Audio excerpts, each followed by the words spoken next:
Bonjour chers auditeurs, notre émission d'aujourd'hui est consacrée à un sujet qui peut paraître savant. La propriété intellectuelle est-elle légitime? Mais vous verrez que ce sujet, tout savant qu'il est, nous concerne dans la vie de tous les jours. Alors je vais demander à notre assistante, notre charmante assistante d'aujourd'hui, Violaine Deschamps, de présenter nos deux invités. À vrai dire, il ne faut les présenter que pour les nouveaux auditeurs, parce que comme dit l'autre, on prend les mêmes et on recommence. C'est-à-dire que nous avons aujourd'hui les mêmes intervenants que pour notre dernière émission il y a 4 semaines. La seule différence, c'est que Jean-Pierre Chamou, que Violaine Deschamps va représenter ou re-représenter, n'est plus à distance de téléphone de notre studio, mais il est physiquement présent dans le studio et non pas électromagnétiquement présent. Je passe la parole donc à Violaine Deschamps qui va présenter à nouveau nos deux éminents professeurs qui aujourd'hui vont parler de la propriété intellectuelle.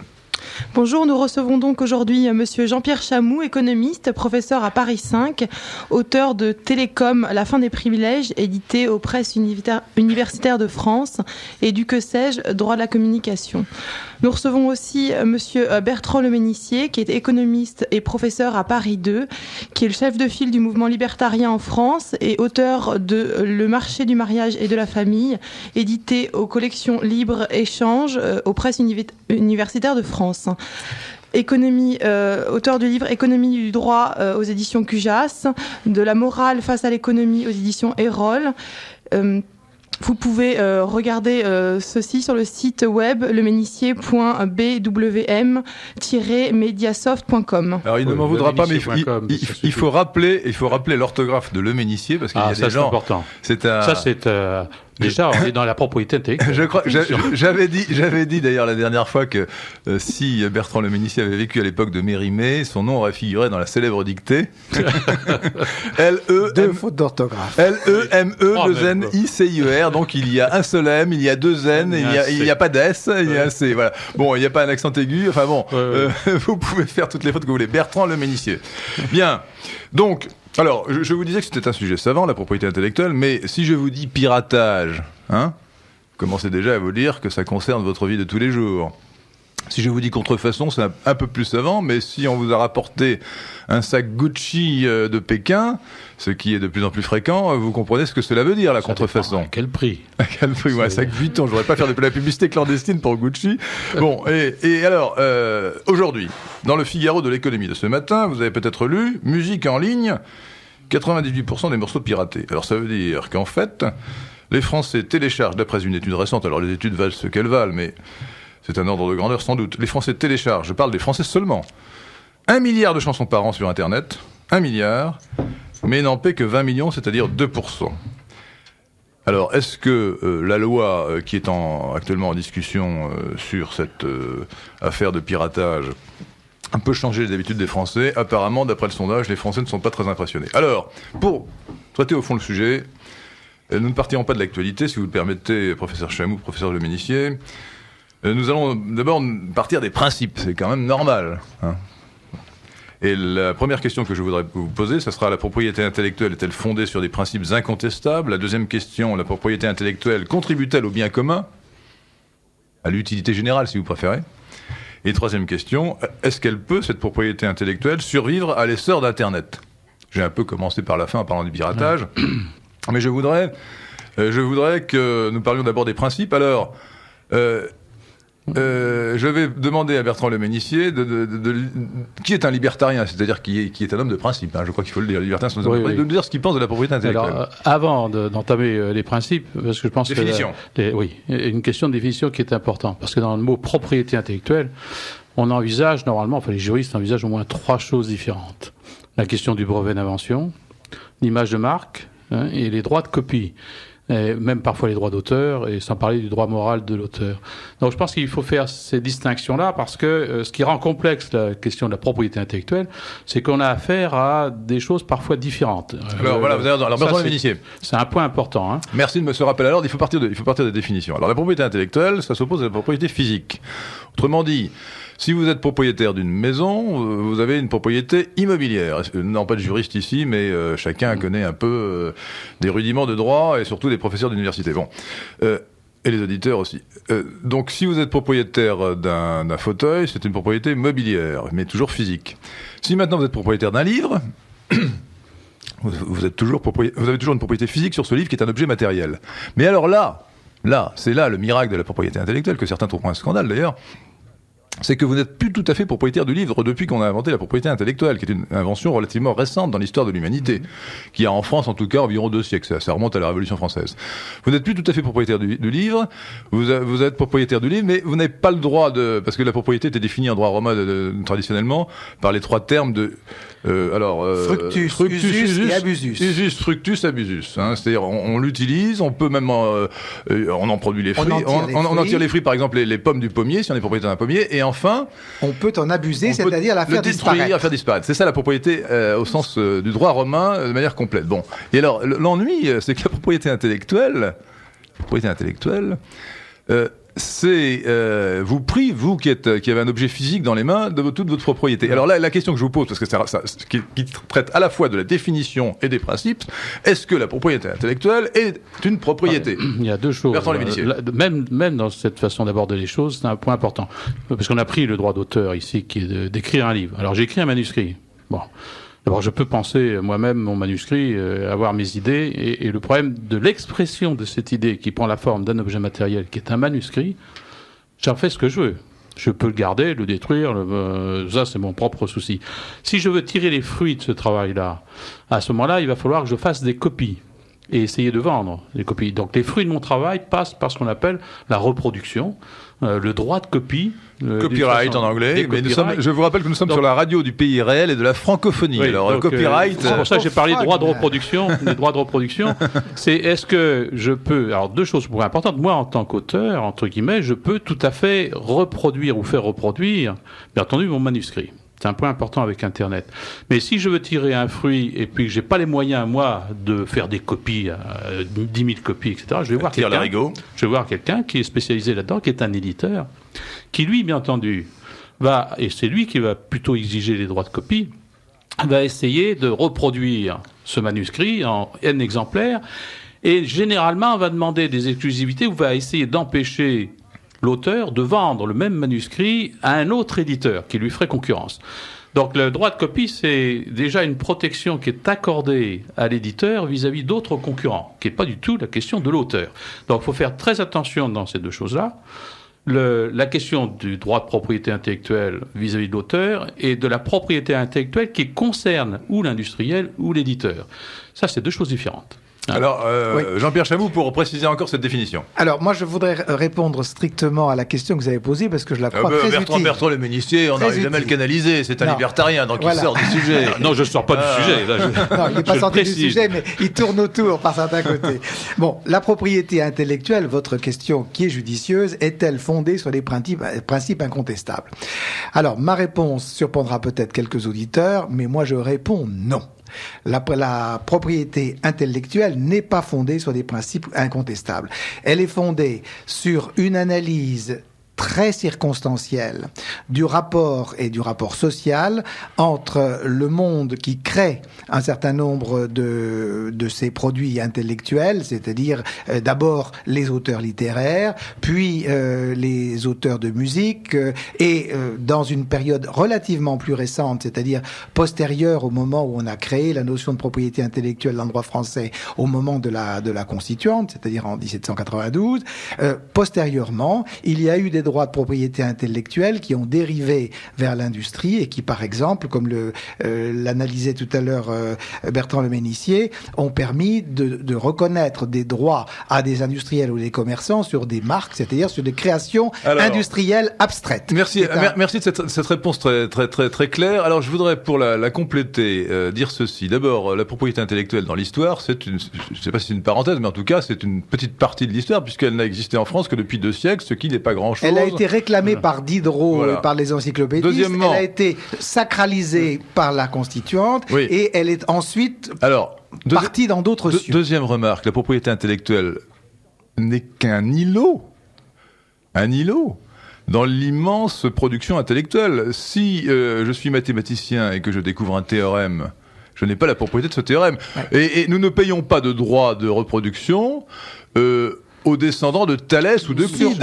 Alors je vais là-dessus, si vous permettez, juste rappeler à nos auditeurs que la propriété intellectuelle, dans la tradition française, extrapolée à toutes les conventions internationales, est une protection sur la forme, c'est-à-dire sur l'expression de la pensée, sur l'expression de la connaissance, mais pas sur la pensée ni sur la connaissance elle-même. Et donc si je reprends, juste une seconde, si je reprends l'exemple que vous venez de citer, qui est un très bon exemple, qui est celui des théorèmes mathématiques, la démonstration dans son verbe, dans son expression, est susceptible d'être d'une appropriation en titre de droit d'auteur. Mais par contre, le fond, c'est-à-dire la connaissance qui sous-tend cette expression, elle, n'est pas appropriable. Et c'est une différence qui est subtile, qui mérite d'être toujours rappelée, parce que autrement on dit beaucoup de bêtises. Alors attendez, avant de passer par Bertrand Le Ménissier, pour que ce soit bien clair. Alors vous dites la forme et pas le fond, vieille distinction littéraire.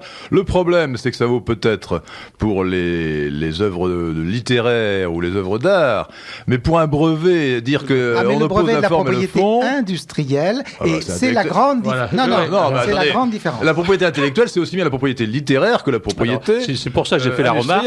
J'ai fait la remarque précédemment. J'ai fait cette distinction entre l'image de marque, droit d'auteur, droit de copie et brevet d'invention, parce que justement le brevet d'invention ou la propriété industrielle, d'une certaine manière, protège l'idée de la concurrence. C'est-à-dire que c'est pas une formule, mais on le voit avec les logiciels, un code source dans un logiciel qui va être protégé. Donc c'est une idée qui est protégée.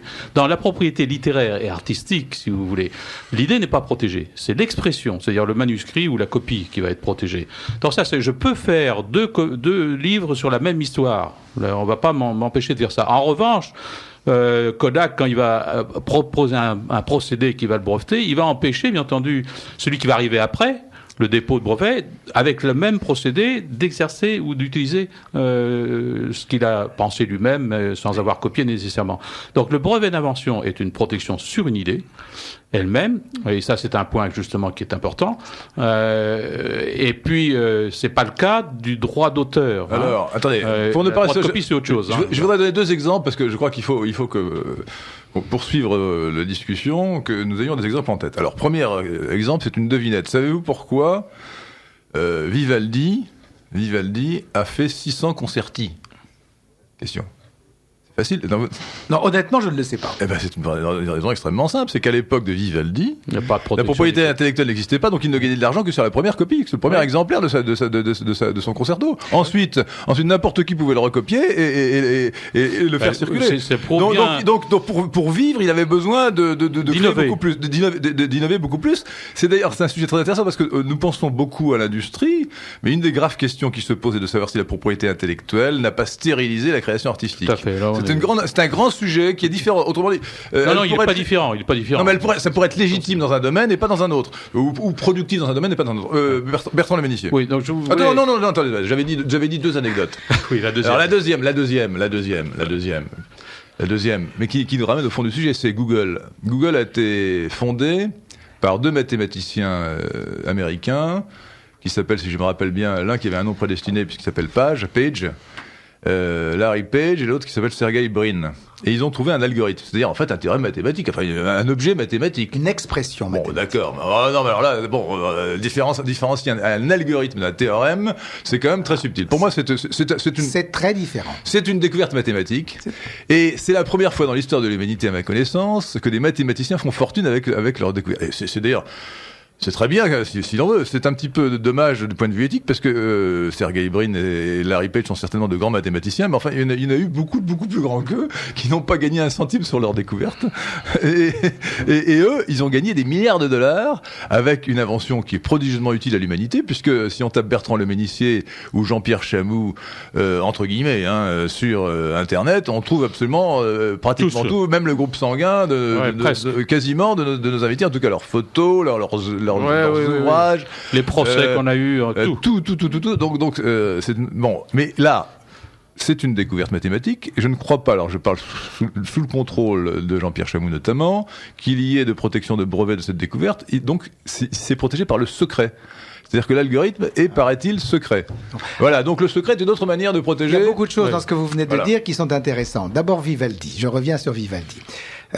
La protection d'une expression intellectuelle, artistique, qu'elle soit picturale, que ce soit la création d'un ballet, que ce soit un poème, une pièce de théâtre ou un roman, c'est toujours la forme qui est protégée et jamais le fond. Et le ministère rappelait tout à l'heure très justement que la situation classique de la pièce de boulevard, le mari, la femme et l'amant, ce triangle classique de la pièce, lui n'est pas protégé. Ce qui est protégé, c'est sa mise en œuvre par Feydeau ou par Labiche, c'est-à-dire les mots, les situations développées sous une forme exprimée par des mots ou exprimée par des photographies ou exprimée par le film. C'est cette expression qui est protégée et c'est pas la situation. Avec une subtile distinction entre le plagiat qui est interdit et la parodie qui est autorisée. Non, le plagiat est une reprise des mots.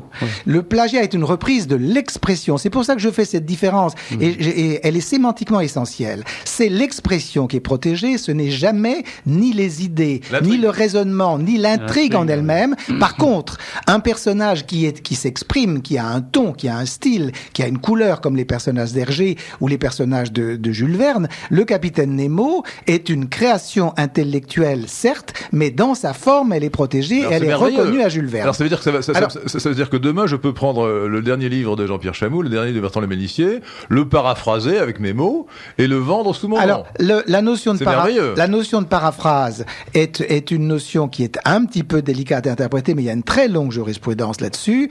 Et en réalité, la copie servile, qu'elle prenne les mêmes mots ou approximativement les mêmes mots, c'est-à-dire qu'elle fasse de la paraphrase du texte, a été jugée depuis un siècle et demi comme une copie servile, c'est-à-dire comme une reprise de l'expression sans imagination nouvelle et surtout sans expression nouvelle. Par contre, lorsque La Fontaine reprenait les fables d'Ésope et les mettait en français, et on ne peut pas, s'il avait eu à l'époque à se préoccuper de la propriété intellectuelle qui n'existait pas sous une forme juridiquement organisée à l'époque, La Fontaine n'aurait eu aucun ennui à prouver que dans ses fables exprimées en français, il y a une telle différence d'expression avec les fables d'Ésope qu'il en a simplement repris le fabliau et pas l'expression. Vous êtes gentil, je me demande si les descendants d'Ésope n'auraient pas pu faire un procès, ne pourraient pas faire un procès aux descendants de La Fontaine aujourd'hui. Ils les auraient perdus. Et il y a de très très nombreux exemples de cette perte. Donc, je reviens à ceci. C'est important avec la musique. Je reviens sur Vivaldi pour bien dire que l'expression multiple des phrases musicales de Vivaldi, cette expression est susceptible d'une protection en termes de création artistique. Mais par contre, le principe du concerto, le principe de la symphonie, le principe de la coda, pour reprendre une phrase musicale que l'on reprend à la fin et qui a été exposée au début comme un thème, ce principe-là n'est pas protégé car c'est un principe de comportement qui en lui-même n'est pas susceptible d'appropriation. Je rappelle quand même la définition, avec la définition, une certaine typologie de la propriété intellectuelle. D'une part, la propriété littéraire, le droit d'auteur et le copyright, le droit de reproduction qui sont liés mais qui sont distincts, avec en France de plus un droit moral à l'auteur qui est assez bizarre et qui n'est pas reconnu par la jurisprudence et la législation anglo-saxonne. En réalité, si. On va nous en parler. La propriété industrielle, le brevet, les licences, avec des cas particuliers comme l'obtention des variétés végétales, enfin n'entrons pas dans les détails. Et puis un sujet qui a une logique économique complètement différente, qui est la propriété des marques. Alors, la propriété des marques par rapport à la propriété des noms, c'est qu'il n'y a pas de c'est qu'en fait nous ne sommes pas vraiment propriétaires de notre nom. C'est-à-dire, je peux empêcher par exemple Jean-Pierre Chamoux d'écrire un livre sous le nom d'Henri Lesquin. Jean-Pierre Chamoux peut m'empêcher d'écrire un livre sous mon nom. Oui. Non, Jean-Pierre Chamoux peut m'empêcher d'écrire un livre sous son nom, mais je ne peux pas vendre à quelqu'un, je pense. Enfin, c'est pas une propriété au sens strict. Je ne peux pas céder mon nom à quelqu'un d'autre. S'il y a des circonstances dans lesquelles ça se fait parfaitement, on peut céder une réputation, même dans le commerce. Mais Bertrand, il y a des circonstances dans lesquelles le nom, le patronyme, a été volontairement, par exemple, par un entrepreneur individuel associé à son entreprise. Et ça devient une marque. Il devient une marque et le patronyme, à ce moment-là, fait partie du patrimoine de l'entreprise et il est reconnu comme tel par une longue pratique. Et donc, une fois que le patrimoine a été associé à l'entreprise peut être cédée sous deux façons, ou bien avec le patrimoine, ou bien sans le patrimoine. Alors, n'entrons pas dans le détail. Non, ce que je veux dire simplement, c'est que la logique, la propriété intellectuelle pour les marques est d'une logique économique complètement différentes, parce qu'il ne s'agit pas d'inciter à la création, il s'agit de protéger une réputation. Bon. Donc il y a vraiment deux domaines complètement différents. Et un investissement. En fait, dans la propriété intellectuelle, enfin, moi j'en vois deux, mais alors je vais passer la parole à Bertrand Municipal pour nous dire quel est le troisième. Moi je vois premièrement la propriété littéraire ou industrielle qui répond à une même logique, c'est-à-dire inciter à la création avec l'inconvénient de stériliser ensuite le produit de la création, et la propriété des marques, qui, peut-être qu'il ne faut plus en parler parce que ça va compliquer notre discussion, mais qui est de nature différente. Bertrand Lévenissier. Oui, non, je voulais simplement rappeler que dans le brevet, on va protéger l'expression, enfin une idée, ou un concept, ou une méthode, ou un algorithme, appelons ça qu'on veut. Comme l'a rappelé Jean-Pierre Chamou, les droits d'auteur et les droits de copie, enfin les droits d'auteur, ça protège cette fois l'expression d'une idée, et l'autre une réputation. Alors le problème de la réputation, c'est que c'est dans la tête des autres, hein, et c'est un des problèmes. Alors, qui rejoint en partie celui des brevets d'invention, parce que c'est des droits de propriété qu'on exige sur des parts de marché d'une certaine manière. Hein. On ne veut pas qu'il y ait une concurrence, etc. On ne veut pas détruire l'image de marque de quelqu'un. Pourquoi ? Parce qu'il en tire un revenu. Mais l'image de marque que je peux avoir de quelqu'un, c'est dans ma tête. Hein. C'est pas, ça n'appartient pas à l'individu. Donc il faut faire attention à un droit de propriété normal qu'on va rejoindre sur une ressource comme une maison ou un livre ou un manuscrit que l'on a écrit, hein, qui a pris une forme matérielle, avec un droit d'exclusivité sur des parts de marché, c'est-à-dire sur le fait que les gens... Monsieur le professeur Lévenissier, non, je crois qu'il faut clarifier les choses. Nous avons parlé de propriété intellectuelle en oubliant de rappeler ce que c'est que la propriété au sens large. Parce que si on parle de propriété intellectuelle, c'est parce que le droit français et international, d'ailleurs, considère que certains biens intellectuels sont susceptibles d'appropriation privée. Ce qui veut dire que la marque ou le brevet ou le copyright sont susceptibles d'être vendus, d'être transférés et de donner lieu à un usage exclusif du propriétaire. Donc c'est le régime de la propriété ordinaire avec l'exclusivité et la transférabilité qui s'applique. Personne ne vous interdit. Non, ce que je veux dire, c'est que pour les marques, il en va de même. C'est-à-dire que je peux créer la marque Vuitton, enfin elle est déjà créée, vous me direz, mais je peux racheter, si j'ai les moyens, la marque Vuitton pour fabriquer moi-même des sacs à main, ou pour m'en servir éventuellement pour fabriquer autre chose que des sacs à main. La question de la réputation, etc., c'est essentiellement la copie, ou la copie plus ou moins bonne, vendue à un prix plus bas, qui en fait rentre en concurrence, bien entendu, avec votre marché, c'est-à-dire votre clientèle, etc. Il faut faire la distinction entre la propriété sur une ressource, comme sur un manuscrit, comme sur une maison, etc., puisqu'on ne peut pas l'avoir sur les idées, avec un brevet d'invention qui interdit à un concurrent de rentrer ou d'exploiter la même invention qu'il n'a pas copié nécessairement. C'est-à-dire qu'il y a une imitation très naturelle des gens. L'invention du téléphone, il y a eu plusieurs personnes qui ont découvert le procédé, mais il y en a un qui est arrivé le premier, enfin en tout cas aux États-Unis, et on donne le privilège. Et alors, c'est pour ça que ce privilège dans la propriété industrielle est bien plus ancien que 1789. On va retrouver des premiers privilèges régaliens qui vous donnent un monopole sur une part de marché. On vous donne la possibilité... Non, camarade, la Compagnie des Indes a eu un monopole. Non, objection, votre honneur. Les patentes sont effectivement des monopoles. Non, oui, mais un privilège n'est pas un droit de propriété parce qu'il n'est pas transférable. C'est pas parce que l'État vous donne un monopole sur quelque chose. La licence permet. La licence peut-être, mais le monopole accordé à la Compagnie des Indes n'était pas un droit de propriété puisque la Compagnie des Indes ne pouvait pas transférer ce monopole à X ou à Y. Ça dépendait de l'État. Donc il y a une distinction fondamentale. Alors justement, c'est pour ça que le brevet d'invention n'est pas un droit de propriété intellectuelle. Hein, c'est une discussion que l'on a dans les principes, bien entendu. C'est là où les principes deviennent importants. Non, mais c'est les conséquences. Attendez, alors je vais passer la parole à notre assistante, à notre aimable et charmante assistante Violaine Deschamps, qui va nous rappeler qui nous sommes, où nous sommes, et qui va lire les quelques messages que nous avons. Alors, Violaine Deschamps, à vous. Vous êtes sur Radio Courtoisie, la radio du pays réel et de la francophonie, dans le libre journal des idées politiques. J'ai quelques questions d'auditeurs. Une première question, un auditeur nous dit: lorsque nous achetons des DVD et des CD vierges, nous payons déjà une taxe depuis quelques années, puisqu'il a été prévu que le citoyen lambda télécharge de temps en temps sur des sites internet des chansons. Le montant de cette taxe est reversé à la SACEM. Maintenant, ce n'est pas notre problème de savoir ce que la SACEM fait de cet argent. Lisez toutes les questions et nous répondrons ensuite. Notez, s'il vous plaît. Un deuxième auditeur nous dit, de la part de quelqu'un qui s'est occupé de Beauvais et qui veut rectifier certaines erreurs qui se disent à l'antenne, Le brevet protège un procédé, c'est un produit, mais absolument pas une idée.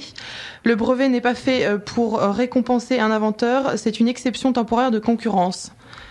Donc, je crois que nous sommes d'accord. Allez-y, voilà. Et un troisième auditeur nous dit « J'ai entendu aux économistes parler des champs d'OGM. Une question avait été posée sur les condamnations de José Bové.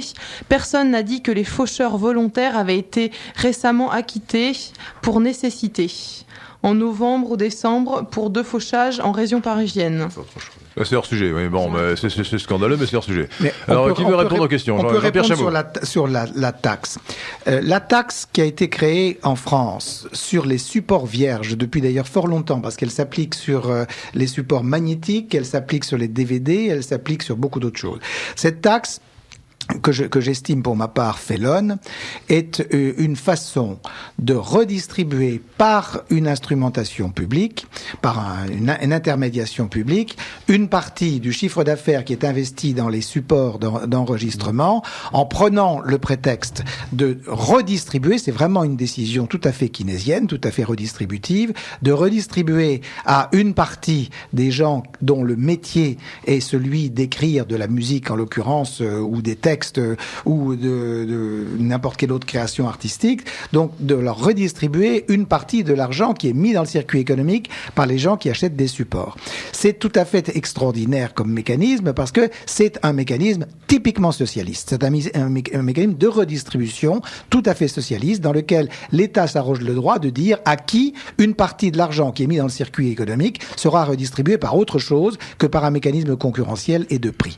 Donc cette taxe-là est une taxe félonne, elle prend le prétexte d'une dérivation de la propriété intellectuelle, mais elle n'est pas du tout assise sur les principes de la propriété intellectuelle dont nous avons parlé depuis le début de l'émission. Tout à fait, alors moi je dirais même une taxe monstrueuse, et je crains que nous soyons tous d'accord. Il peut y avoir des discussions sur le sujet. Moi, j'ai eu même du mal à négocier pour que je ne paye pas cette taxe-là, parce que j'étais l'auteur, et le logiciel, enfin dans mon CD-ROM qui est produit, celui qui a acheté les CD vierges, on l'a taxé tout de suite. Donc il a fallu convaincre cette association qui prélève l'impôt de leur dire mais on n'a pas besoin de payer puisque nous sommes les auteurs. Hein? J'ai rien compris là. Excusez-moi, mais... Quand on fabrique un CD-ROM. Vous avez fabriqué un CD-ROM? Oui, bien entendu. Vous êtes producteur de CD-ROM? Alors, je suis pas le producteur, mais je suis l'auteur. Hein, avec celui qui produit, il y a un accord, parce qu'il y a un algorithme aussi, il y a un logiciel, etc. Mais quand on achète, le producteur achète les CD vierges, c'est le support. Ouais.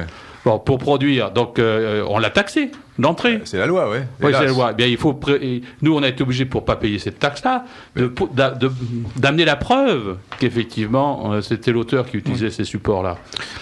Et oui, c'est-à-dire de bénéficier d'une exception. D'une exception.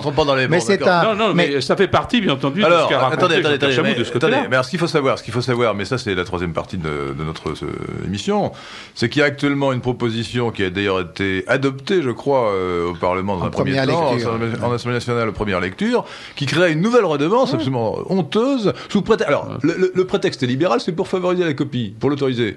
Alors, vous avez le choix entre qui arrive décide là, ou bien vous allez être mis en prison si vous avez le malheur de télécharger une chanson de Gilbert Bécaud Gilbert Bécaud de Madonna, si vous préférez quelque chose de plus récent, sur Internet. Alors, ne me poursuivez pas dans les retranchements. Un enregistrement de Mozart, puisqu'on fête son 250e anniversaire. Ou de Vivaldi. Et si donc vous avez le choix entre soit la prison, soit les libéraux entre guillemets qui vous font un impôt supplémentaire, une redevance. Ce ne sont pas des libéraux, ce sont des redistributeurs. Ce sont des pseudo-libéraux, c'est un pur scandale. Alors je crois que nous sommes tous les trois d'accord. Est-ce que je peux maintenant donner un élément de réagir sur la seconde des questions tout à l'heure qui portait sur le brevet, car nous en avons un peu parlé, mais je crois que ça vaut la peine de rebondir sur cette question pour. Non mais ça c'est le cas classique d'un auditeur qui veut expliquer qu'il est plus savant que les invités. Non, mais il a le droit d'expliquer parfaitement. Hein, je voudrais redire que le brevet est très différent du droit d'auteur et des autres formes de propriété intellectuelle dont nous avons parlé jusqu'à présent, parce que le brevet a été constitué dans une perspective qui est strictement utilitariste. Le brevet est une protection, c'est un monopole accordé par la puissance publique à un inventeur pour une invention dont la puissance publique estime à un moment donné qu'elle peut être utile pour développer l'industrie ou pour être exploité par le public. Donc c'est une démarche qui est typiquement utilitariste, qui capte en quelque sorte le droit de la propriété dans une perspective utilitariste. Et dans cette perspective, on pense, c'est le pari du brevet, mais c'est un pari, on pense qu'en donnant un monopole temporaire à celui qui a fait cette invention, on va le stimuler, lui, pour continuer d'inventer, et on va stimuler ses émules pour inventer également. Mais c'est un pari. C'est un pari sur les comportements dont la preuve a été très difficile à rapporter dans l'histoire. Oui, alors mais cette discussion est très ordonnée, donc nous allons progresser dans l'ordre. Nous avions posé une première question: la propriété intellectuelle est-elle fondée sur des principes incontestables? Jean-Pierre Chamou a répondu nettement dès le début par non. Oui. Et je pose la même question, je repose la même question parce que Bertrand Lemenissier est parti dans des considérations vastes et complexes, mais je n'ai pas compris s'il répondait oui ou non à la question: la propriété intellectuelle est-elle fondée sur des principes incontestables? Oui ou non? La preuve est non pour le brevet d'invention. C'est oui, c'est non. Là, c'est non. Je vous ai dit que c'est pas de la propriété. Je vous ai même dit que c'est pas de la propriété intellectuelle. Alors, maintenant, donc, la réponse de Jean-Pierre Chamou. C'est la même chose pour les droits de copie. Mon critère, mon principe simple est de savoir: est-ce que j'atteins à la liberté d'un imitateur naturel, c'est-à-dire quelqu'un qui a envie d'imiter, etc. Super transition. Est-ce que Bertrand Lemenissier voulait nous dire qu'il y a des principes de droit naturel qui s'opposent à la propriété intellectuelle? Oui, dès le début, ça s'est passé. La critique au XIXe siècle, avant que les lois apparaissent, il y a un très grand débat au XIXe siècle entre les utilitaristes, bien entendu, plutôt anglo-saxons, et les Français qui sont de droit naturel. Et le débat va être tel qu'on va non seulement en partie adopter la loi, mais on va revenir. Elle va être abolie dans plusieurs pays en Europe. En Hollande, elle a été abolie. Tout à fait. Et en Suisse, ça va être que très tard qu'on va adopter. Elle a été abolie au XIXe siècle, vous voulez dire? Au XIXe siècle. Parce qu'elle a été rétablie pendant 50 ans. Oui, non, mais pendant 50 ans. Pendant un nombre d'années, il y a même des pays qui l'ont introduit qu'au début du XXe. Donc c'est pas une chose qui s'est faite toute seule. Il y a eu des grandes campagnes médiatiques à l'époque pour, de la part des inventeurs et des industriels, surtout des industriels bien entendu, pour obtenir cette protection. Donc dans le débat de l'époque, il y a eu cette opposition entre le droit naturel et l'utilitarisme. Et vous le retrouvez dans la 1792 avec la loi Le Châtelier. Le Châtelier avait à la... Oui, c'est ça. Oui. Il y avait une discussion entre Diderot et Condorcet. Diderot était pour la propriété intellectuelle. Oui, et Condorcet était contre. Eux vont avancer l'argument du droit naturel de propriété. Alors c'est pas le cas chez les. Alors attendez, écoutez bien, chers auditeurs, nos invités. Et d'ailleurs, votre serviteur également répond non à la question: la propriété intellectuelle est-elle fondée sur des principes incontestables? Manifestement. Ça veut dire qu'elle est fondée sur des principes contestables, ça ne veut pas dire forcément qu'elle est illégitime. Attention, attention.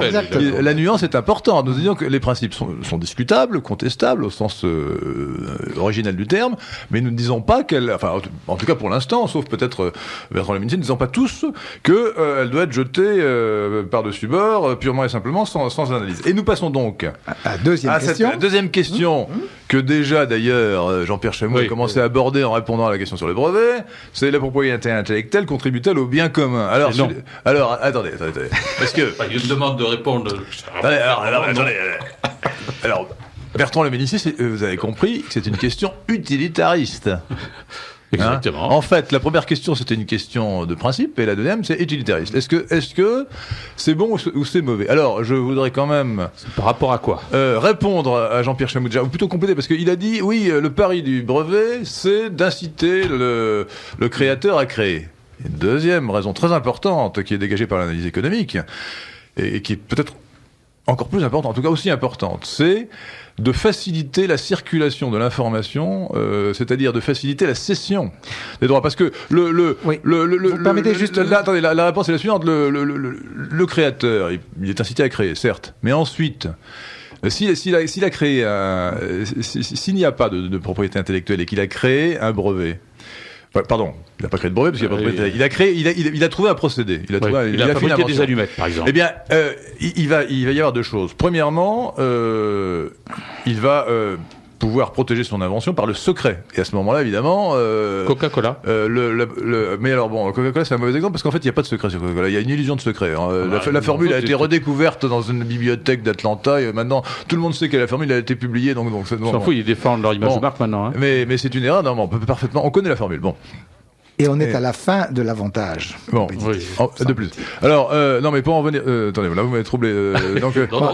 Donc, celui qui a trouvé une invention, celui qui a fait une invention... Il peut la maintenir secrète. Il peut la maintenir secrète. Et évidemment, ça s'oppose à la diffusion du progrès. Pourquoi? Et lorsque le brevet existe, eh bien, il peut le garder pour lui et utiliser seul l'invention, mais il peut avoir intérêt à vendre le brevet pour en tirer de l'argent et à le vendre éventuellement plusieurs fois, à vendre une licence. Et donc l'avantage en termes utilitaristes, en termes d'utilité générale de la propriété intellectuelle, là, au moins pour ce qui est de la propriété intellectuelle à caractère industriel, enfin industriel au sens large, y compris les logiciels, c'est de faciliter la diffusion de l'information, la diffusion du progrès. Qu'est-ce que vous répondez à cela, Bertrand Lamenissier? C'est l'inverse. Dès le 19e siècle, pourquoi? Parce que simplement, elle est temporaire, la protection. Donc je vais avoir intérêt ici, par exemple, à prendre des brevets sur des inventions, entre guillemets, dont la rentabilité est courte, est avant, bien entendu, la protection. Et on va avoir un effet d'éviction sur les petites... et c'est la course au brevet, on voit bien avec les logiciels, ou même dans le génie génétique, etc., pour bloquer pendant 2 ou 3 ans, parce que c'est la rapidité avec laquelle l'innovation se fait tellement rapide qu'on va prendre le brevet pour tirer ce genre de choses. Mais on s'attend à 2 choses. Et le pire de ça, on va s'attendre aussi à ce qu'on appelle à la technique des brevets dormants. C'est-à-dire, comme le brevet est une protection contre les concurrents, je l'utilise, et c'est pour ça qu'il y en a autant dans les logiciels, je l'utilise pour empêcher quelqu'un d'autre d'entrer sur le marché et d'innover. C'est ça le contraire. C'est un effet profondément négatif. Alors avant de passer la parole, là en fait vous avez déjà signalé quelques effets pervers des brevets, notamment la fameuse course au brevet, parce que quand il y a une invention qui se profile à l'horizon, les principaux concurrents vont se dire oh là là, il faut que j'arrive le premier. Et ils sont 3 ou 4 à se lancer dans la course au brevet. Il y en a un qui arrive une fraction de seconde avant les autres. Et à ce moment-là, celui-là, il a la propriété. Ce qui veut dire que les dépenses de recherche qu'ont faites les 2, 3 ou 4 autres concurrents sont gaspillées.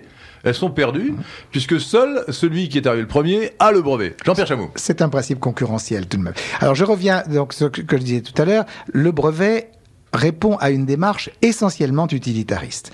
Elle donne un monopole à l'inventeur, mais la puissance publique, en contrepartie, lui impose un certain nombre d'obligations. Et la plus importante de ces contreparties, c'est celle de rendre son brevet public, c'est-à-dire de le publier. Il y a donc une sorte d'arbitrage qui est une des règles classiques de la propriété intellectuelle entre le privilège que l'on vous donne, qui est un monopole temporaire de 25 ans, en l'occurrence pour le brevet, et l'obligation corrélative de rendre votre invention publique pour que quiconque souhaite en tirer parti puisse entrer en négociation avec vous, c'est-à-dire vous en demander une licence et la mettre en œuvre. Il y a donc bien une démarche qui est strictement utilitariste et qui, du point de vue de la politique publique, dit à l'inventeur, je vous accorde ce privilège qui est en quelque sorte un monopole temporaire, en contrepartie de l'obligation que la société fait poser sur vous d'exploiter ce brevet vous-même ou par autrui. Et pour que les autres le connaissent,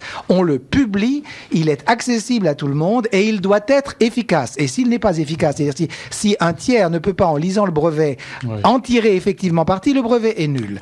Et donc le monopole est bien assis sur un arbitrage entre publicité publique et le privilège accordé à l'inventeur. Professeur Chamou, alors voilà, le mot important c'est arbitrage, on pourrait dire aussi compromis, parce que lorsqu'on crée une propriété intellectuelle, il y a des avantages que nous avons rappelés. Quand on crée un privilège. Incitation à créer et transfert, incitation non seulement à créer l'invention, mais à diffuser l'information sur l'invention, mais il y a un inconvénient essentiel et important qui est la stérilisation de l'invention. Imaginez que la géométrie d'Euclide ou le théorème de Thalès soit resté la propriété exclusive de Euclide et de Thalès, et vous auriez stérilisé les mathématiques mondiales depuis 2000. Je rappelle quand même ce qu'on disait tout à l'heure, on ne peut pas le rapport. Il faudrait parler d'une invention technique, c'est-à-dire d'un pneumatique. Non, mais j'explique pourquoi on est amené à restreindre le par métaphore. Non, c'est parce que on voit bien à quel inconvénient on arrive si la largeur, parce qu'on appelle ça la largeur, la profondeur c'est la durée du brevet dans le temps, et la largeur c'est le domaine d'application. Son spectre d'application. Tout à l'heure vous citiez Graham Bell qui a inventé le téléphone. Il faut savoir que lorsqu'il a déposé son brevet, Il n'a pas déposé un brevet étroit, correspondant à son invention stricto sensu. Il a déposé un brevet s'appliquant à toutes les formes de transmission de la parole par ondes électromagnétiques. En utilisant l'électricité. Alors évidemment, c'était un peu excessif et son brevet n'a pas tenu sous cette forme. Mais c'était sa prétention était d'avoir un brevet d'une immense largeur qui aurait fait entrer la totalité d'Internet aujourd'hui. Ce qui effectivement montrait bien l'usage qu'il pensait faire du brevet qui le protégeait de la compétition. Alors là, maintenant, je voudrais commencer à répondre à votre deuxième question, qui est de savoir si la propriété intellectuelle ou la propriété industrielle peuvent contribuer au bien commun. Et là-dessus, sur la très longue période, c'est-à-dire sur les 2 siècles qui viennent de s'écouler, on peut avoir un certain nombre de doutes. C'est-à-dire que on a bien le sentiment que le pari de Le Châtelier ou que le pari postérieur des industriels britanniques ou des industriels américains qui ont obtenu la protection, d'ailleurs aux États-Unis par la Constitution, la protection de la propriété industrielle, fait de la création industrielle, on peut supposer qu'il fallait vérifier quand même que cette propriété industrielle est effectivement stimule la création. Là-dessus, on peut avoir des doutes. Et j'en apporterai une preuve à contrario. Comme vous le rappeliez très justement tout à l'heure, il y a une très grosse partie de ce qui effectivement donne un avantage compétitif à un industriel qui n'est pas breveté, qui n'est pas posé comme brevet, mais qui est au contraire gardé soigneusement et discrètement à l'intérieur de l'usine ou à l'intérieur des laboratoires, avec des contrats léonins qui empêchent au personnel d'en parler à l'extérieur, sous peine de très graves sanctions et en particulier de l'obligation de quitter l'entreprise. Alors, il y a des entreprises très célèbres et qui se font prime dans le monde, comme Michelin en matière de pneumatiques, qui ont été très largement étayées par la règle du secret industriel, par le maintien de toute une série de savoir-faire à l'intérieur de l'usine et avec des conditions très très strictes pour éviter que cela sorte. C'est bien la preuve que la propriété industrielle en elle-même n'est pas nécessairement le mieux défendu. La stimulation pour l'invention n'est pas nécessairement passe pas nécessairement par le brevet. Et il y a au cours, en particulier des 20 dernières ou 30 dernières années, il y a une dérive dans les très très grandes entreprises industrielles multinationales vers l'usage abusif, à mon sens, des droits de propriété industrielle pour stériliser, pour marquer en quelque sorte le territoire, c'est-à-dire pour stériliser toute action qui ne vienne pas de leur groupe et pour se placer dans la position finalement de la cuirasse par rapport à l'obus. Et ça, c'est très grave. Je dois faire une citation de l'économiste autrichien Fritz Machlup qui remonte à 1958. Alors, il existe une immense littérature dans la science économique sur le sujet qui s'est, paraît-il, développé surtout dans les années 60. Mais là, c'est avant ce développement considérable de cette littérature sur l'intérêt ou les inconvénients de la propriété intellectuelle. Attention, je précise tout de suite que la réponse n'est pas forcément binaire, ça n'est pas tout ou rien. On peut dire un peu moins de propriété intellectuelle, ou pas du tout. Un peu moins de privilèges ou un peu plus. Alors, mais la phrase est la suivante, la citation est la suivante. Je cite Fritz Machlup en 1958. « À partir des connaissances actuelles dont nous disposons, aucun économiste ne peut affirmer avec certitude que le système de la propriété intellectuelle tel qu'il opère aujourd'hui, se traduit par un bénéfice net ou une perte sèche pour la société. S'il n'existait pas, dit Fritz Machlup dans ce congrès sur le brevet de 1958, s'il n'existait pas, il serait irresponsable, sur la base de ce que nous savons de ses conséquences économiques, de recommander d'en instituer un.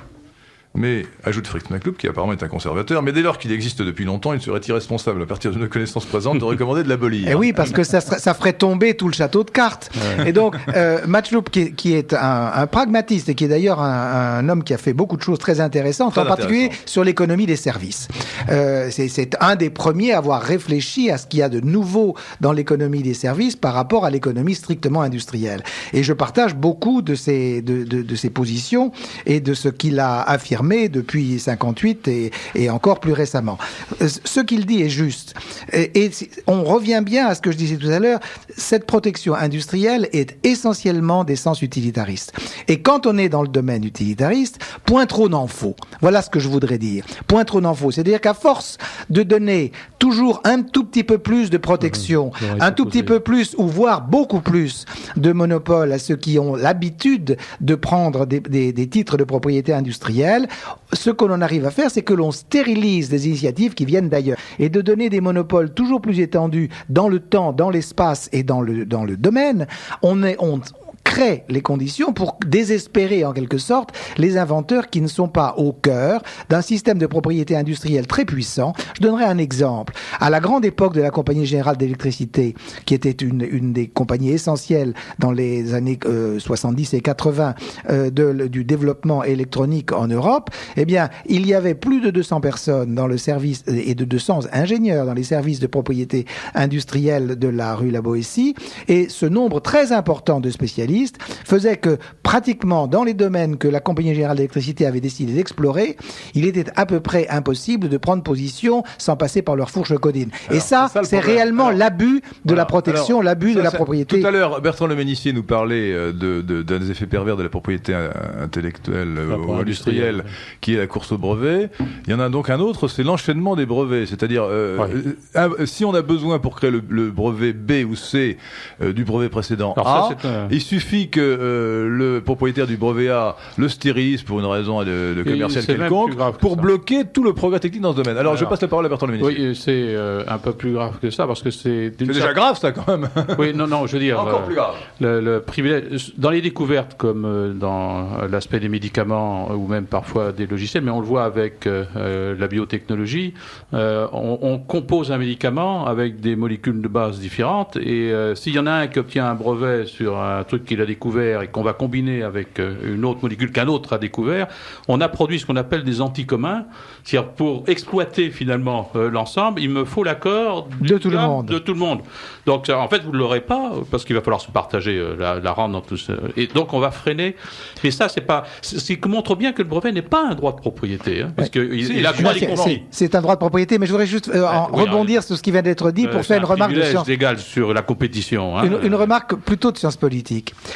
Ça montre qu'en secrétant une multiplication de droits privatifs, on donne des armes à ceux qui veulent faire disparaître la propriété, c'est-à-dire à ceux qui veulent que cette propriété remonte à la puissance publique, remonte à l'État, qui serait l'arbitre d'ensemble de toutes les propriétés. Et ça, c'est bien la preuve de l'effet pervers qui est implicitement construit par ceux qui demandent toujours plus de propriété. Réponse au bien commun.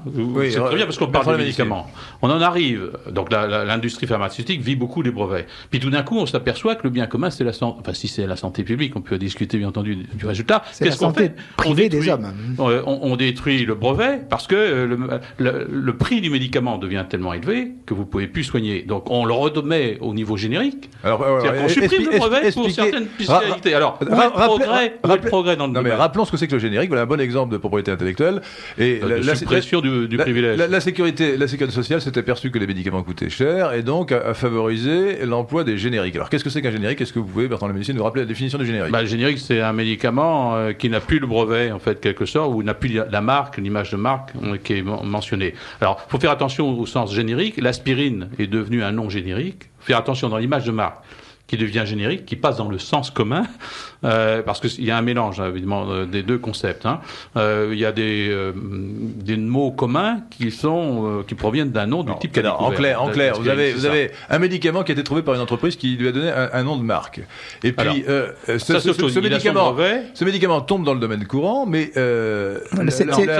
attendez, le brevet arrive à sa fin, donc on peut recopier la formule chimique du médicament librement.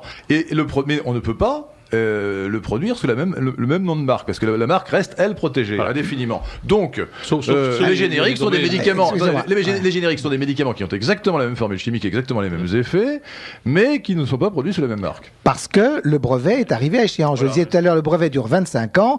Le premier jour de la 26e année, s'il n'y a pas eu de novation dans la molécule ou dans le procédé, le brevet tombe dans le domaine commun, c'est-à-dire que le monopole est terminé, et à partir de ce moment-là, n'importe qui peut produire sans payer de droits de reproduction à l'auteur. Alors que dans la période antérieure, celui qui avait inventé peut très bien donner licence à un tiers de produire. Autrement dit, on n'exclut pas la production par des tiers avec le brevet, mais on la rend payante, et à l'issue du brevet, on peut produire sans payer de droits, ce qui fait une différence. Les droits sur les propriétés industrielles sont, selon les produits, quelque part de l'ordre de 1 pour 1000 jusqu'à 5%. Selon les produits, selon les séries, il y a à peu près cette fourchette. De 1 pour 1000 à 5% selon les catégories. Et ça montre donc quel est le léger avantage que l'on a pendant la période d'existence du brevet. Violaine Deschamps va nous rappeler qui nous sommes. Oui. Oui, mais rapidement, Bertrand.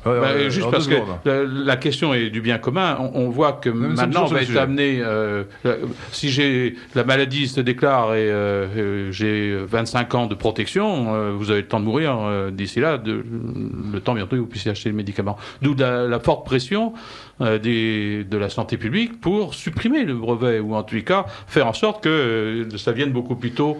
C'est ça, dans la mesure où le brevet est un facteur d'enchérissement, mais les industriels vous répondront qu'ils ont besoin de cet argent pour financer la recherche. Alors attendez, je vais passer la parole à Violaine Deschamps qui va nous rappeler qui nous sommes, et enfin qui va rappeler aux auditeurs plutôt qui nous sommes, parce que nous ne sommes pas encore atteints par un oubli total de notre identité. Donc Violaine Deschamps va dire aux auditeurs qu'ils sont à l'écoute de Radio Courtoisie, la radio du pays réel et de la francophonie. Vous êtes dans le libre journal des idées politiques dirigé par Henri de Lesquen. Qui a invité aujourd'hui Jean-Pierre Chamou et Bertrand Leménissier. Lisez les questions qui sont arrivées, Violaine. Un auditeur nous demande ce que vous pensez de la licence globale optionnelle qui paraît être la solution, selon lui, au problème du téléchargement sur Internet. Il n'a pas écouté l'émission jusqu'à présent. Hein. Voilà. Un autre auditeur dit que la propriété intellectuelle lui a permis en fait de condamner, j'arrive pas très bien à lire. Ne parlez pas. Je vais essayer de la lire. Alors donc, ne parlez pas tous en même temps. Je suis poète. J'ai envoyé sur Internet près de 1500 poèmes. La loi du 3 juillet 1985 sur la propriété des œuvres littéraires envoyées par Internet m'a permis de faire condamner un journaliste qui m'avait volé mon texte. Protection de forme, c'est ce que nous disions tout à l'heure. Ah oui, un poème, c'est une forme. Hein. Un autre auditeur nous demande aussi aux heures glorieuses du pop art. Andy Warhol ayant utilisé des marques, aurait-il eu des procès à cette époque-ci ? Attendez, alors est-ce que vous avez d'autres questions ? Continuez, lisez toutes les questions. Vous parlez de copyright, selon un autre auditeur, pour la musique, mais la musique en France n'est pas protégée par le copyright. Les créateurs sont protégés par la SACEM qui définit les différents droits, secondaires entre autres.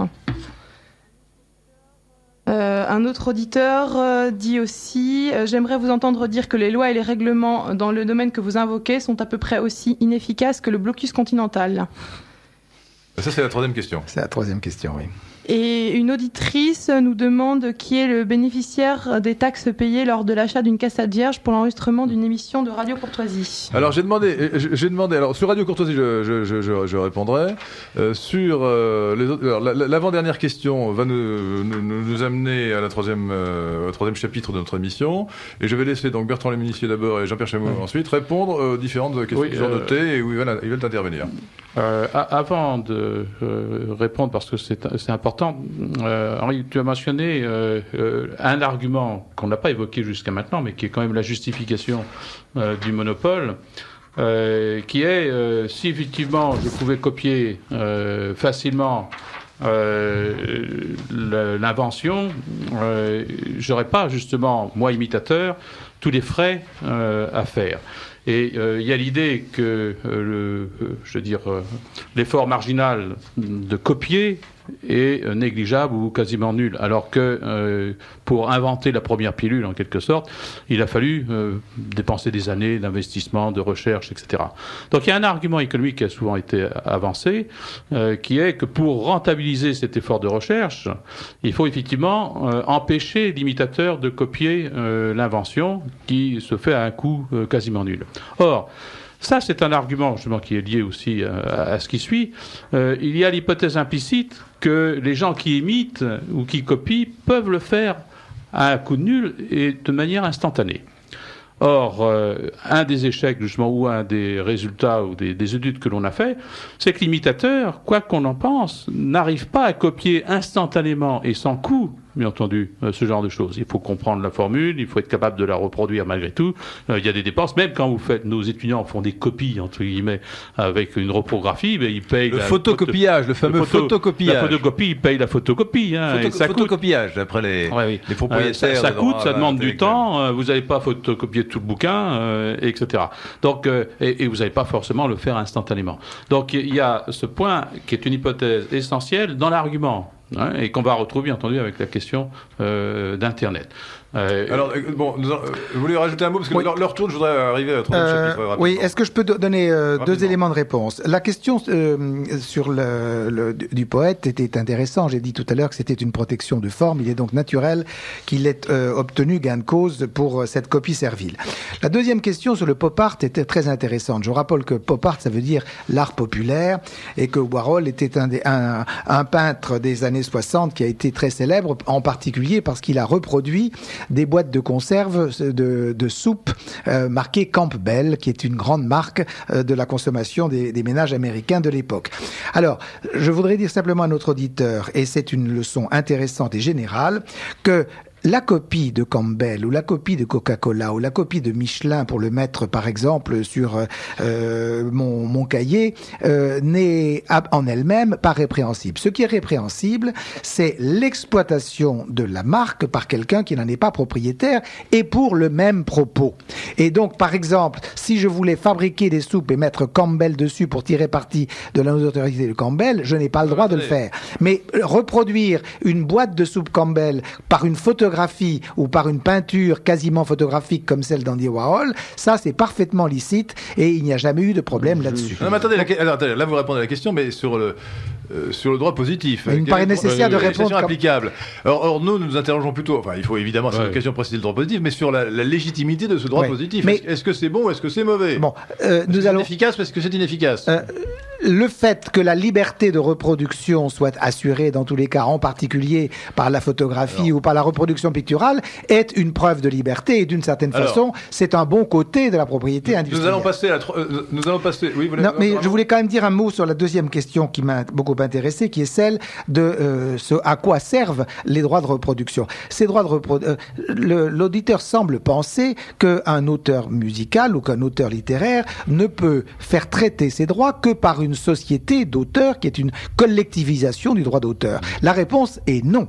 Et en particulier en matière littéraire, de toute éternité, et malgré l'existence de la Société des gens de lettres, par exemple, qui est l'équivalent en matière littéraire de ce qu'est la SACEM pour la musique, c'est une option personnelle. Il n'y a pas d'obligation de passer par les sociétés d'auteurs pour défendre son droit d'auteur. Et ça, c'est aussi une forme de socialisation de la propriété intellectuelle en France que d'avoir imposé dans certains secteurs, comme celui de la reproduction musicale, des bals publics, par exemple, que les droits ne seraient perçus non pas par les auteurs, mais simplement à l'intermédiaire de la SACEM. Autrement dit, la SACEM bénéficie d'un monopole supplémentaire qui est tout à fait propre à la structure du droit d'auteur en France au cours de ce dernier demi-siècle. Et ceci est un abus. C'est un abus de position dominante à l'intérieur du système public français qui n'a rien à voir avec les principes de droit d'auteur dont nous avons parlé tout à l'heure. Et donc, je tenais à insister auprès de cet auditeur et de l'ensemble des auditeurs pour qu'ils ne confondent pas en permanence l'existence des sociétés de droit d'auteur, de gestion des droits d'auteur, avec le droit d'auteur comme principe juridique. L'heure tourne et nous avançons. Avant de passer au chapitre suivant, la propriété intellectuelle peut-elle survivre à l'essor d'Internet ou à la numérisation de la société, comme on dit pompeusement? Je rappelle que sur la licence globale dont nous avons parlé dès le début de l'émission, je crois qu'autour de cette table, tout le monde est contre. L'idée de créer un impôt supplémentaire sous prétexte de financer des droits de propriété intellectuelle qui seraient ainsi collectivisés, comme l'a dit très bien le professeur Chamou, est une idée vraiment néfaste et perverse. Alors, sur Radio Courtoisie, je crois que les choses sont claires. Radio Courtoisie est un éditeur, donc il est propriétaire en tant qu'éditeur des émissions qu'il produit. C'est clair. Donc lorsque vous achetez une émission, une cassette d'émission à Radio Courtoisie, eh bien c'est Radio Courtoisie qui évidemment a cet argent. Alors je suppose que dans le droit français actuel, on pourrait dire par exemple que le directeur de l'émission a un droit moral, qu'on ne mette pas le début de l'émission avant la fin, mais je suis tout à fait rassuré, j'ai jamais entendu dire que nos amis de la technique faisaient ce genre de manipulation. Nous avons parfaitement confiance en eux, donc nous sommes parfaitement heureux de la manière dont ça se passe. Il y a donc j'ajoute, attendez, non, parce que j'ai une minute d'autopublicité importante. Quand je parle d'autopublicité, c'est pour Radio Courtoisie. Radio Courtoisie. Nous avons été obligés, évidemment, de parler de certaines marques. Tout à l'heure, Michelin, j'aurais pu ajouter le pneu radial. Nous n'avons pas fait de publicité commerciale. Radio Courtoisie ne fait aucune publicité. Mais le sujet nous a amené, évidemment, à citer des noms de marques. Alors, ça me fait penser aux émissions de santé à la radio où, évidemment, sur Europe 1 où c'est financé par la publicité, il est très difficile d'interdire aux médecins de ne pas citer dans le feu de l'action le nom d'un médicament. Nous, à Radio Courtoisie, il n'y a aucune recette publicitaire. Et alors là, je vais sortir un peu du sujet.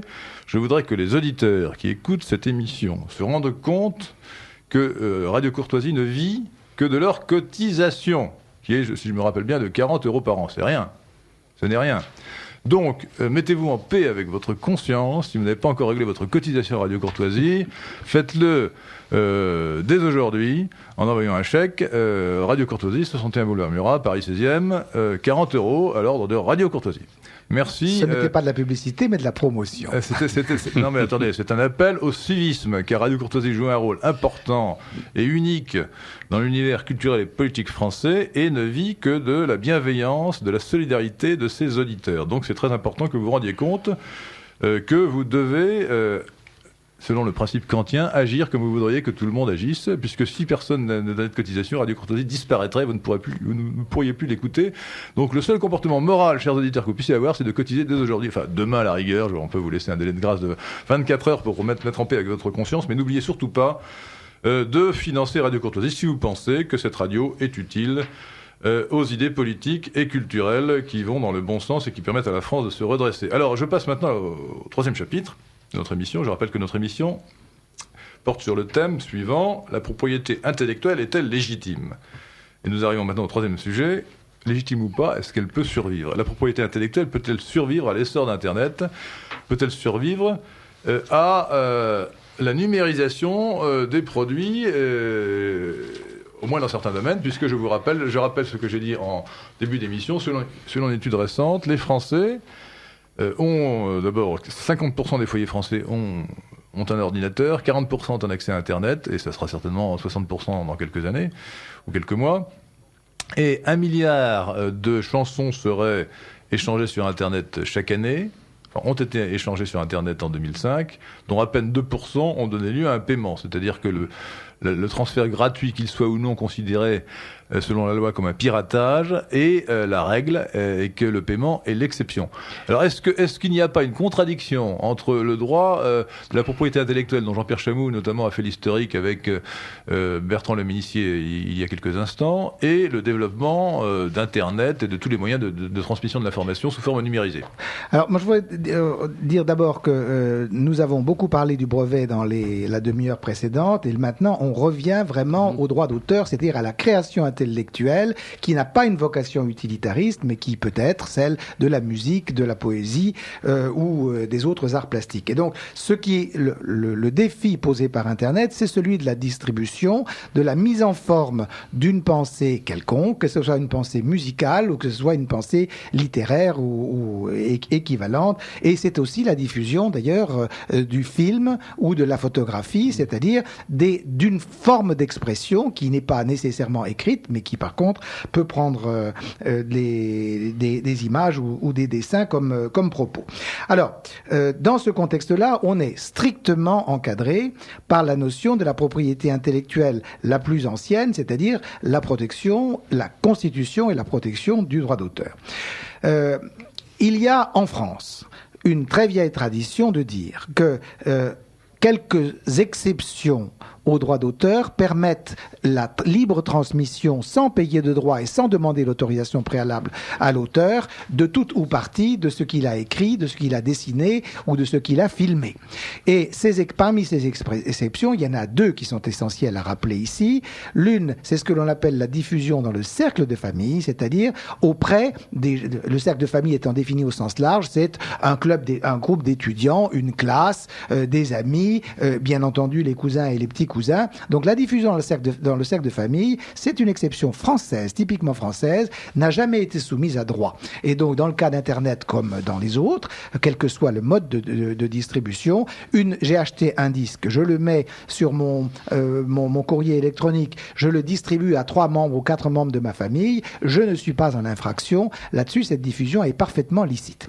Deuxième exception, on peut reproduire très facilement, et sans rien demander non plus, pour les besoins de la satire ou pour les besoins de la critique et du commentaire. Donc si par exemple, dans un article qui va paraître dans le Figaro, dans Le Monde, dans Libération, je prends 10 ou 5 lignes d'un article, une citation, je le cite, j'ai parfaitement le droit de citer, et j'ai le droit aussi de faire la parodie. C'est-à-dire, je peux très bien prendre un discours d'un homme politique ou le texte d'une chanson et le parodier devant quelques dizaines ou quelques milliers d'auditeurs. Il n'y a aucun problème, cette parodie est libre. Ce droit de parodie, ce droit de copie sont des exceptions au droit d'auteur. Je tiens à insister pour le dire parce que c'est déjà un champ très libre qui échappe complètement au monopole de l'auteur. Alors il reste maintenant la distribution à caractère, j'appellerais industriel, c'est-à-dire qui prend les formes et les mesures équivalentes à celles d'une édition. Si je fais une cassette à 200 exemplaires d'une chanson dont j'ai acheté un exemplaire et que je la mette à disposition d'un groupe que je ne connais pas, c'est-à-dire si je la vends ou même si je la mets à disposition gratuitement, je fais un piratage. Je fais la même chose si je fais 200 copies d'un jeu de vidéo, même si je ne le vends pas à l'intérieur, par exemple, d'un club. Et ce que l'on a appelé l'échange de pair à pair sur Internet, c'est exactement un phénomène de peer-to-peer en français. Oui, peer-to-peer en bon français. Mais enfin, nous sommes dans la radio du pays réel et de la francophonie. Point à point. Donc, j'utilise le mot original qui a permis aux Américains ou aux Anglais d'utiliser peer. Le peer, c'est un pair. Et donc, la transmission entre pairs et entre pairs qui ne sont pas dans le cercle de famille, elle est une contrefaçon, même si on ne la paye pas. Et je crois qu'une partie de nos contemporains ne savent pas très bien que l'infraction commence dans cette distribution au-delà du cercle de famille, quelle qu'en soit la forme, et en particulier si elle n'est pas payée. Une explication technique. Il y a eu d'abord Napster, ensuite Kazaa et autres logiciels de peer-to-peer, de pair à pair. Au départ, Napster, qui a fini par qui a disparu dans le cœur, quasiment fermé à la suite d'un procès. Napster était un site centralisé où les gens pouvaient venir chercher des morceaux de musique ou des morceaux de littérature. Je voudrais quand même rappeler que Napster a été racheté par le plus grand éditeur allemand et que c'est là qu'elle est morte et pas dans le procès. Alors, donc Napster était centralisé et ce qui fonctionne actuellement, c'est des logiciels comme Kazaa. Alors j'avoue que moi je n'utilise pas beaucoup ces logiciels, mais je sais qu'il y en a beaucoup d'autres maintenant qui sont encore plus performants que Kazaa, qui sont des échanges de pair-to-pair, c'est-à-dire que on télécharge un logiciel sur son ordinateur, le logiciel va ensuite en vadrouille sur l'espace internet, c'est-à-dire qu'il fait des adresses URL électroniques au hasard et il envoie des messages, ça s'appelle des pings, il me semble, et ces pings arrivent au hasard quelque part. Et à ce moment-là, le ping vous dit, c'est comme dans les rues du Bois de Boulogne, enfin dans les allées du Bois de Boulogne, tu viens chérie, c'est est-ce que tu as pour moi une chanson de Madonna, voilà, une chanson de Madonna, est-ce que je cherche la chanson de Madonna, est-ce que tu la vois? Bon, et tout ça se passe électroniquement très facilement et à toute allure. Et le problème, c'est que vous n'arriverez jamais à faire comprendre à Jérôme ou à Jacques qui a 22 ans et qui est devant son ordinateur dans le domicile familial et qui fait ça, qu'il est un méchant contrefacteur et qu'il mérite la prison. Donc vous avez un écart absolument béant qui se produit. Un écart béant qui se produit entre le sentiment populaire et la législation. Et alors, cet écart est très intéressant. Pourquoi? Parce que tout à l'heure, nous avons dit la propriété intellectuelle n'est pas fondée sur des principes incontestables. Donc si elle est fondée sur des principes, ils sont contestables. Deuxièmement, nous avons dit, là il y a peut-être un léger décalage entre les deux invités, c'est que peut-être qu'elle contribue bien quand même, on n'en est pas totalement sûr. Et donc il y a un problème de curseur, peut-être qu'il faudrait un peu moins de propriété intellectuelle. Et j'ajoute ce point qui me paraît essentiel, c'est-à-dire le marché politique. Pourquoi est-ce que nous avons autant de propriété intellectuelle? Parce que la propriété intellectuelle en matière d'œuvres d'art, c'est aberrant. C'est 70 ans après la publication d'un livre. Non, après la mort de l'auteur. C'est encore pire. C'est incroyable. C'est-à-dire les héritiers de Margaret Mitchell, qui est morte il y a quelques dizaines d'années, touchent encore, et touchent pour je ne sais combien d'années, encore des droits sur Autant en emporte le vent. Enfin, c'est complètement ridicule. Ce sont les petits-enfants qui n'ont rien apporté qui touchent les droits. Pour un peu les descendants avec la logique actuelle, on finirait par donner des droits aux descendants d'Homère ou d'Ésope sur l'Iliade, l'Odyssée ou les fables. Bon, donc tout cela est complètement invraisemblable, et je crois très honnêtement que la logique qu'il a emportée n'est pas une logique rationnelle d'analyse économique visant le bien commun, mais une logique de rapport de force typique du marché politique et typiquement dissymétrique entre des lobbies très puissants, lobby des auteurs, lobby des industriels, et d'autre part la masse dispersée des consommateurs qui étaient victimes de cet excès de propriété intellectuelle. Je ne discute pas de la légitimité, je dis simplement le curseur a été mis beaucoup trop haut. Pourquoi? Parce que les propriétaires de droits d'auteur se sont groupés, et d'autre part parce que par définition les auteurs, les industriels sont des gens qui dans la vie sociale sont souvent plus influents que le simple consommateur. Il est probable que les grands intellectuels ou les moyens intellectuels ou même les petits intellectuels, surtout s'ils se groupent, auront plus d'influence sur la vie politique que le simple lecteur d'un roman de gare. Alors il est donc vraisemblable que cette dissymétrie typique du marché politique, de ce que les auteurs américains appellent le marché politique, a conduit à un excès de droits d'auteur, même s'il était reconnu comme légitime. Et la question est de savoir si, avec ce débat sur Internet à l'heure actuelle au Parlement et ailleurs, le rapport des forces politiques n'est pas en train de se retourner, et si les consommateurs de produits culturels sur Internet, qui utilisent ou non Casa, ne sont pas en train de se rebeller massivement contre les excès du droit d'auteur. Bertrand Lemenissier. Alors, moi, j'ai un sentiment qui est relativement par rapport à l'instrument lui-même, qui est Internet, parce que Internet, c'est un moyen de communication qui permet de pousser et de faire de la publicité à un coût quasiment nul. Bon, donc ça, je pense que c'est très important de voir cet aspect. C'est-à-dire que dans l'utilisation d'Internet, qui est une forme de grande pâture commune, relativement, puisque quand même, vous avez des noms de domaine et vous avez déjà des droits de propriété qui sont instaurés dans ce genre de choses. Quand je suis un auteur, j'ai renversé quelque chose qui est important. Je suis rentré en compétition avec l'éditeur. Parce que maintenant, ce n'est plus moi qui reproduis la copie, c'est le client. Quand je mets sur Internet un manuscrit, par exemple, en libre service, en quelque sorte, il va être reproduit à des milliers, ça intéresse les gens, c'est reproduit à des milliers d'exemplaires, sauf que le coût de la reproduction n'est fait ni par l'éditeur, il est fait par le client lui-même, qui, s'il veut le texte, le sort avec son imprimante ou une forme quelconque. Donc il y a une modification de la technologie qui me paraît importante, et en même temps, j'utilise, aussi bien dans la musique qu'ailleurs, je vais utiliser Internet pour rendre gratuit des produits parce que je veux, par exemple, me faire un nom. Donc vous voyez que je peux avoir deux stratégies différentes. L'une qui est de créer une réputation et après en tirer un revenu différemment. Et l'autre qui est de vendre peut-être directement mes œuvres. Mais là, j'ai un problème très classique de protéger ma propriété contre le piratage. Par des moyens habituels de barrière. Si vous laissez votre maison à libre, ouvert, etc., n'importe qui rentre, vous ne sanctionnez pas. Si vous ne la protégez pas, c'est normal. Les gens vont rentrer, ils vont piller tout ce qu'il y a dedans. Donc il y a un problème de m'autoriser, moi, à utiliser des formes de protection sur Internet. Le cryptage, par exemple, ou des codes pour pouvoir accéder à ce que vous mettez, ça, en payant, bien entendu. Et nous, on le fait déjà à l'université ou ailleurs. Quand je veux obtenir, par exemple, un article sur une revue, il y a des archives maintenant, de toutes les revues dans ma discipline, bien entendu, ils ne sont pas d'accès libre. Il faut un code et il faut avoir payé pour le code. On pirate peut-être, mais il y a une chose extrêmement importante ici du point de vue de l'efficacité. La copie en soi, pour les économistes, n'est pas quelque chose qui est à lutter d'une façon stricte contre. Pourquoi ? Parce que la copie est en même temps de la publicité. Faire très attention que la copie, c'est qu'on vous copie déjà. c'est un bon signe que les gens ont envie de le copier. Hein. Donc il y a un aspect qui est important, c'est-à-dire que c'est le client qui me fait ma pub. Donc j'ai pas à payer la pub par ailleurs. Bon, alors il y a peut-être. C'est pour ça que tous les auteurs de chansons à succès sont contents que l'on fredonne leurs chansons sous la douche. C'est la preuve du succès. Est-ce que je peux peut-être rebondir sur le point qui a été fait tout à l'heure?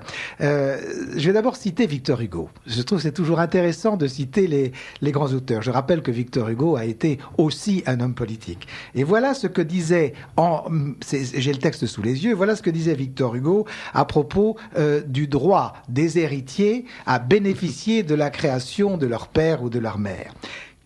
Je cite Victor Hugo, citation, « Qui expliquera les motifs pour lesquels, dans tous les pays civilisés, la législation attribue à l'héritier, après la mort de l'auteur, un temps variable pendant lequel cet héritier est le maître absolu de l'œuvre ». Point d'interrogation. Je continue la citation. Il s'agit de détruire cette capricieuse et bizarre invention d'un législateur ignorant. Voilà ce que disait Victor Hugo à la fin du XIXe siècle. C'est intéressant de revenir à ces sources, parce que ça prouve que la question de la durée du droit d'auteur et de sa prolongation post-mortem est une question qui a été examinée et que Dieu sait si Victor Hugo était un créateur, hein, que des gens comme lui, responsables et en même temps hommes politiques, de gauche d'ailleurs, ont bien compris que l'abus d'un privilège tue le privilège et en tue surtout la signification sociale. Maintenant, je reviens sur la troisième question évoquée pour notre débat. La propriété intellectuelle peut-elle survivre à l'essor d'Internet? Voilà, j'aimerais que nous répondions. Là-dessus, je vais répondre. Ma réponse est oui. Parce que Internet nous ramène à la raison. Internet a le même rôle que le discours de Victor Hugo que je viens de citer devant le Sénat. Internet nous rappelle que tout droit sur la distribution de la forme d'une pensée ou d'une musique, tout droit porte en lui-même sa mort si on en abuse. Alors, je vais donner un exemple très, très clair qui est la suite de l'affaire Napster que vous avez citée tout à l'heure.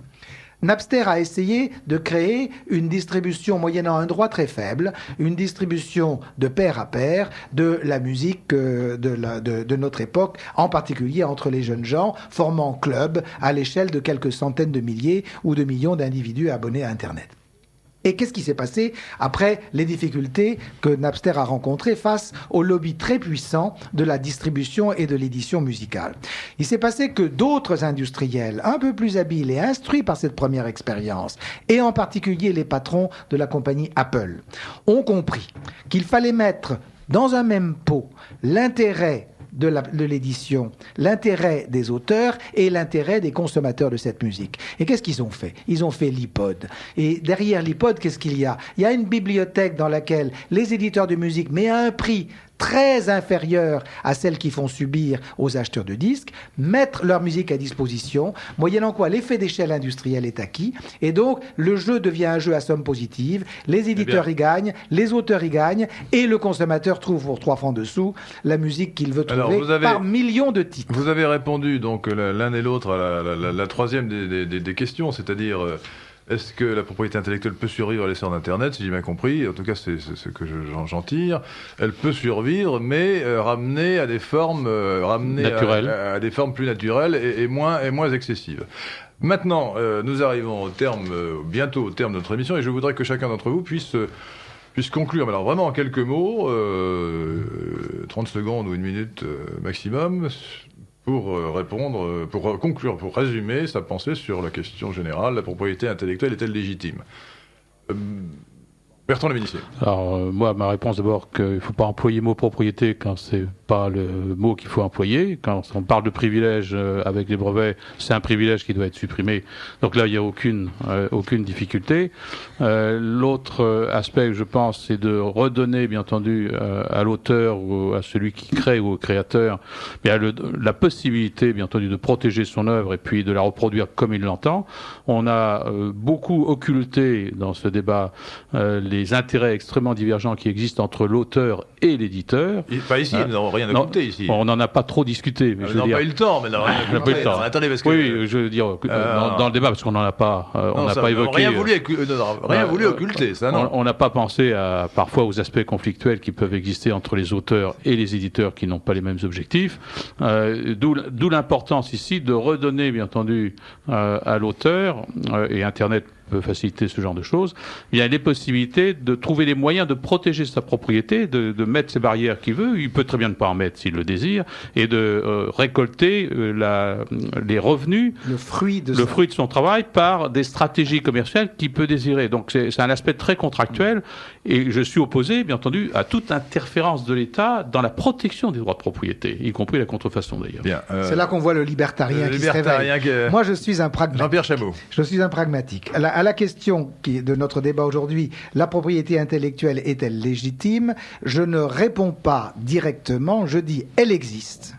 Et il serait très déstabilisant pour notre société de la faire disparaître d'un trait de plume. Par conséquent, il faut vivre avec et il faut la faire évoluer.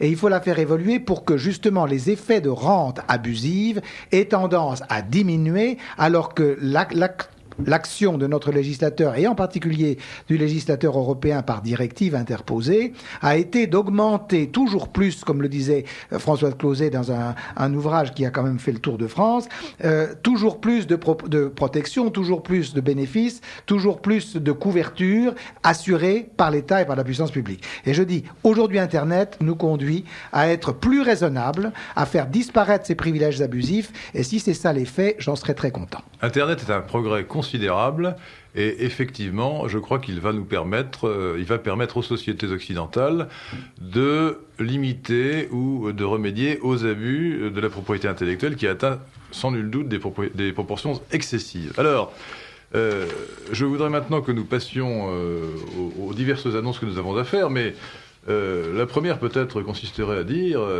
que le Club de l'Horloge, dont je suis le président, dont je m'honore d'être le président, a un site internet, et que là, il commence à mettre, très modestement pour l'instant, il n'a mis qu'1% de ses productions intellectuelles, mais en libre service, et gratuitement. Nous ne sommes pas comme Bertrand Le Ménissier, nous ne protégeons pas nos... Au contraire, comme nous... Il y a des choses en libre service. Nous sommes dans le combat politique. Plus les gens pourront diffuser nos analyses, nos idées, nos réflexions, plus nous serons contents. Donc www.cdh.fr, et tout cela va être complété par l'aimable et charmante Violaine Deschamps, notre assistante.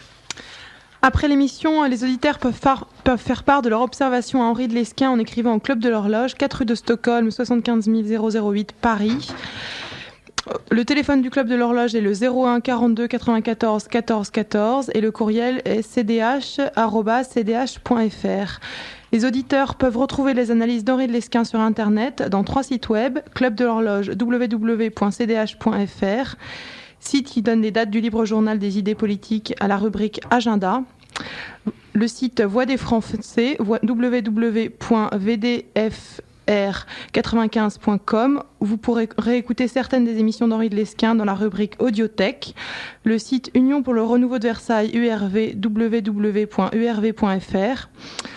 Les prochaines manifestations... Alors, pardon, je précise que vous pouvez réécouter les émissions avec l'autorisation, bien entendu, de Radio Courtoisie. Nous ne faisons pas de piratage d'émissions de Radio Courtoisie. je le souligne.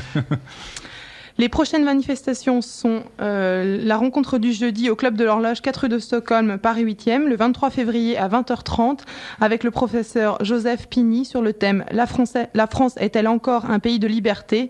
Inscription au 01 42 94 14 14 ou sur le site web www.cdh.fr. Le prochain libre journal des idées politiques aura lieu le jeudi 16 février 2006 sur le thème « Faut-il refuser la peine de mort ?» Alors, faut-il refuser la peine de mort ? J'espère que vous serez nombreux à écouter cette émission donc, du 16 février. Monsieur Jacques Chirac, président de la République, veut mettre l'interdiction de la peine de mort dans la Constitution, ce qui est absurde, bien entendu. On pourra changer la Constitution. Mais, de toute façon, on pourra toujours changer la Constitution. Et je voudrais donc que nous étudions en profondeur cette question du rétablissement de la peine de mort, dont je suis, je ne vous le cache pas, un ferme partisan. Et donc nous aurons à en discuter. Est-ce que la peine de mort, est-ce qu'on peut refuser de reconnaître le caractère dissuasif de la peine de mort ? Est-ce que la peine de mort est-elle forcément injuste ou excessive ? Et enfin, est-ce qu'il y a des chances politiques en France de rétablir la peine de mort. Alors c'est un vaste sujet très sensible, et il faut respecter bien sûr toutes les sensibilités. Nous aurons d'ailleurs à discuter de la question religieuse. Est-ce que la religion autorise-t-elle la peine de mort? Alors, bon, évidemment, nous n'aurons pas le temps de parler de toutes les religions, et il est probable que nous parlerons d'abord de la religion chrétienne et plus précisément de la religion catholique. Est-ce que le tu ne tueras point interdit la peine de mort? Et je vous expliquerai pourquoi, à mon avis, ce n'est pas le cas. Donc je remercie nos amis de la technique, Franck, et nous laissons l'antenne à la technique. Merci beaucoup et à bientôt.